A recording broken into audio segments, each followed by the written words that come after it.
My name is Sarah. I'm here from the University of Guelph, so I'm one of 5 representatives. My school is located in the city of Guelph in Ontario, Canada, very close to Toronto. And I'll ask my colleagues to come and introduce themselves in just a minute, but I'm going to quickly go over studying in Canada, just an overview. There's only 5 schools represented here today, and we have roughly 100 across Canada for you to choose from. So even though we are very great institutions, I do advise you all to look into Canadian education a little further and see what your other options may be as well. So just to give you an idea of the distance from India to Canada, it is a little bit far, but there are several hubs that you can stop in on the way. So London and Germany tend to be very popular. It is about I would say around a 14-hour journey at least, but it's quite accessible and the flights are very smooth, so no need to worry about that. As you can see as well, Canada is a very large country.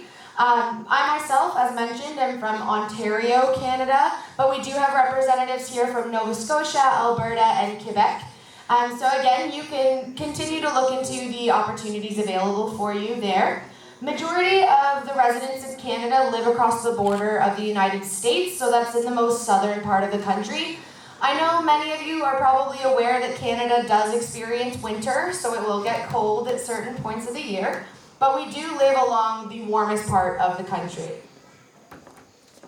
We embrace winter as a society, so you'll see in the top right that skating is a great option for you to just embrace the cold. You can also try skiing and snowboarding, and we do offer summer sports, so we have 4 different seasons in Canada. Right now it's summer, so it is similar weather to what you're experiencing here, just with a little bit less rain. And then we do go into the fall. The leaves change colors, as you can see in the bottom right. It's very beautiful. And we move into the winter where it does get a little bit cold and it will snow. Don't worry, you can buy winter clothing in Canada. That is probably a better idea because your winter clothing in India may not be very good compared to what we may have to offer. So why choose Canada? As mentioned, some of you are also looking into the United States. What's nice about Canada is what I mentioned earlier, is that we are public institutions. So our government heavily funds education in Canada. It makes our degrees internationally recognized and very portable, so you can take them anywhere else in the world to work. We do have a high quality of life, so our standard of living is very high compared to a lot of other countries. We have very stable economic, political, and education systems to support you along your way in Canada. And it's a very safe and welcoming community across the board. So Canada has a very open immigration policy. We welcome people of all cultures, and you'll find that in each of the large cities, but also the smaller suburbs as well. You'll find people from all over the world that come together and live in harmony in Canada. Again, multicultural and very diverse, a very inclusive society. We have a very high quality public education system in Canada. As I mentioned, the degree is respected globally, regardless of the institution that you choose to go to. So the biggest thing is that it's about best fit.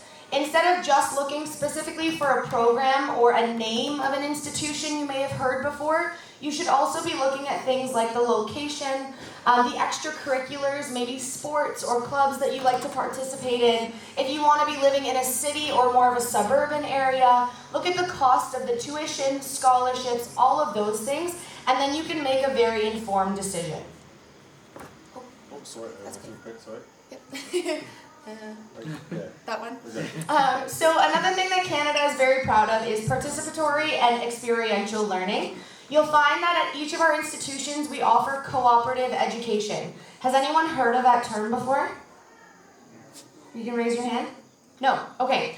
So just as a brief introduction to it, it is full-time, fully paid work experience built into your degree. So you'll be able to ask each of our institutions which programs are offered with that, because not all of them will have it, but it is a great opportunity for you to make money, get work experience, and still be gaining your degree at the same time.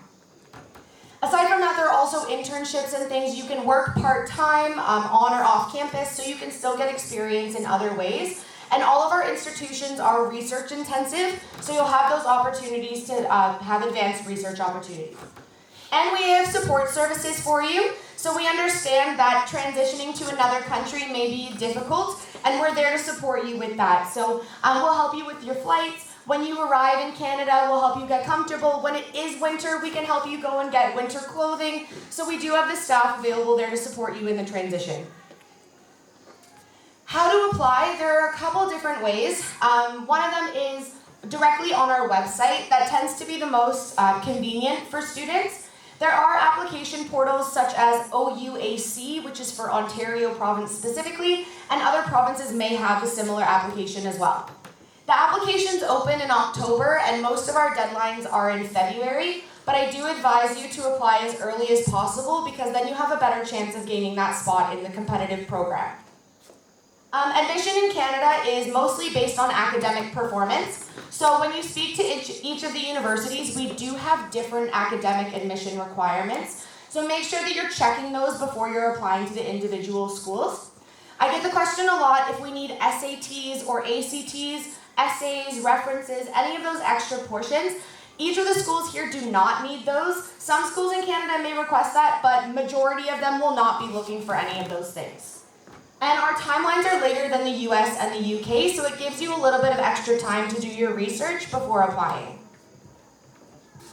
The costs and finances in Canada, as I mentioned, our government heavily funds our education, so it makes everything quite affordable for you. Each of our institutions do also offer scholarships, so be sure to ask about those things when you are talking to us on our tables. There's also postgraduate work opportunities. As your study permit will allow you to stay a certain amount of time in Canada after your studies, but that's something that will be further down the road. But just to be aware, you may be able to stay longer in Canada than just the 4 years of your degree. So I will just ask my colleagues to quickly introduce themselves and a brief blurb of their institution, and then once we're done doing that, you can feel free to come and speak with us individually and we can address your questions. I already did my introduction, so I'll ask for Chris to do his.